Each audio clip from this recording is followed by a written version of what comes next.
네, 경기도 고양시 한준호입니다. 임혜숙 우리 후보 지명자님 우선 축하 말씀드리고요. 저도 이제 NST 이사장 재임 기간 동안에 어떻게 지내셨나 궁금해서 직원 평판을 좀 한번 봤습니다. 그랬더니 상당히 칭찬 일색이에요. 직원의 눈높이에 한 명 한 명 의견을 듣고 세심하게 살폈다. 친화력이 뛰어나다. 소탈하고 검소한 성품의 탈권위를 실천했다. 의전을 최소화했다. 빠른 이해 기반의 신속한 의사결정을 통한 업무 정상화 및 조직 안정화를 했다. 뭐 이런 이제 평판들을 봤을 때 상당히 오늘 청문회를 진행하면서도 기대감이 좀 있습니다. 다만 좀 오늘 논란이 나오는 것들에 대해서 좀 짚어볼 문제가 좀 있습니다.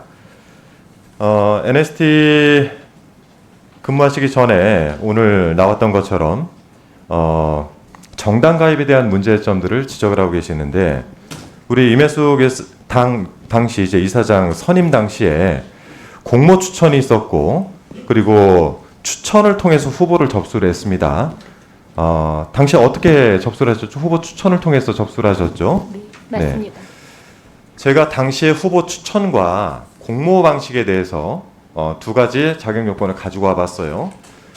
자, 후보 추천은 어떻게 되어 있냐 보기 전에 먼저 공모 자체는 말씀대로 응모 자격에 정당에 소속하지 않은 사람 이렇게 적혀 있습니다. 자, 이거는 NST에서 학교로 보낸 공문입니다. 이 공문 내용에는 후보자 추천 요청에 대해 자격 기준이라고 되어 있습니다. 자격 기준. 자격 기준에는 정당에 소속하지 않은 사람 이렇게 되어 있습니다. 자, 즉 자격 기준이라 하면 이제 앞으로 이사장의 선임이 되셔서 어떤 이사장님 오셔야 되는지에 대한 자격을 이야기하는 것이기 때문에 지원 당시에 정당에 소속되어 있냐가 중요한 것이 아니라 이사장으로 선임됐을 당시에 어떠한 자격을 가지고 있느냐를 요청을 한 것이겠죠. 그래서 이에 따라 가지고 당적 보유가 2019년 1월 7일부터 2021년 1월 11일까지고 당적을 버리고 이사장 임명이 1월 21일, 즉 10일간의 그 틈이 있었어요. 근데 이 부분에 대해서 더 이상 무슨 논란을 일으킬 수 있을까라는 저는 의문이 듭니다. 이 부분을 가지고 논란을 일으킨 거에 대해서 저는 조금 이건 생각을 해봐야 되지 않냐.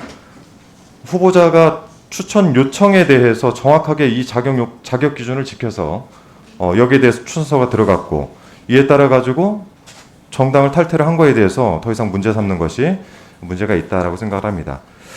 제가 하나 좀 여쭤볼 게 있는데, 마리 퀴리 여사 아시죠? 네. 그게 어떤 분입니까? 노벨상을 2번이나 수상한 화학자이자 물리학자입니다. 자, 이분이 어떤 분야인지는 아시죠? 라듐과 폴로늄에 대해서 성과를 인정받았습니다. 이거 누구랑 연구를 했습니까? 남편이랑 네, 남편 피에르 큐리하고 함께 연구를 했습니다. 1898년에 폴로늄을 발견을 했고 1906년에 남편 사망 이후에 계속 연구를 진행을 해서 1911년에 라듐과 폴로늄 이 부분에 대한 인정을 받고 노벨상을 수상을 했습니다. 자, 우리가 이 기준으로 봤을 때 남편과의 연구 실적들 이런 것들을 인정받지 못한다면 저희가 마리 큐리 부인 살아계셔서 우리나라 과기부 장관으로 임명하려면 이거 탈락입니다. 남편과 한번 성과를 볼게요.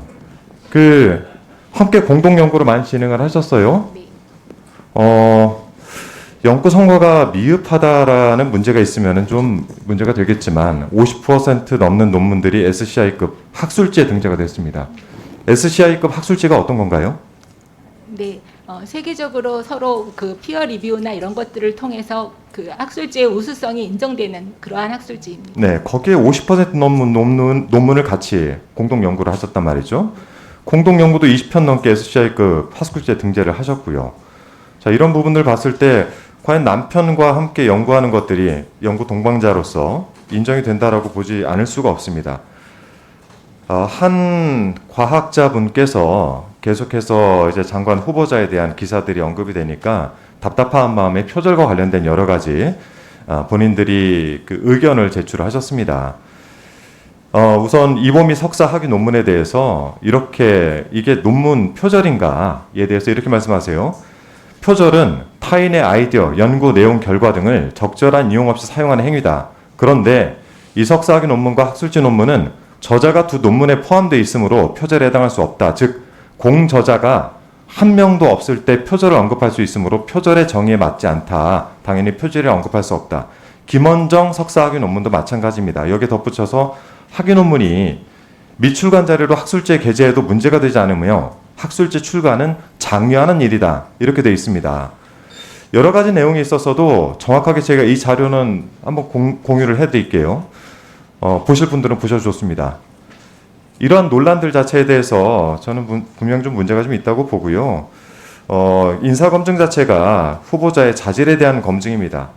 후보자 자질이 명확하게 있다라고 판단이 들 때는 그 자질들에 대한 검증을 하고 후보자의 논란이 되는 문제들에 대해서는 분명 하나씩 검증을 해야 될 겁니다. 제가 5질에서는 역시 논란이 되고 있는 해외 자녀 동반 출장과 관련된 쟁점들을 좀 여쭤볼 텐데요. 오늘 이 자리에서 제가 한 1분 정도 남았는데 후보자의 말씀을 좀 듣고 싶습니다. 아까 질문 중에는 장관 후보가 될지 몰랐다.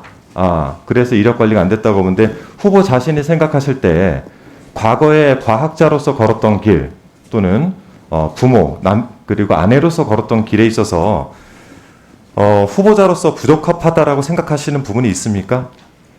혹시 과거에 대해서 돌이켜볼 때 좀 부끄러움이 있으십니까? 네, 이번 청문회 과정에서 깨달은 바 세금 지각 납부라든가 또 잘 모르고 일어났던 그런 그 주소지 문제라든가 이런 부분들은 부끄럽게 여기고 있습니다.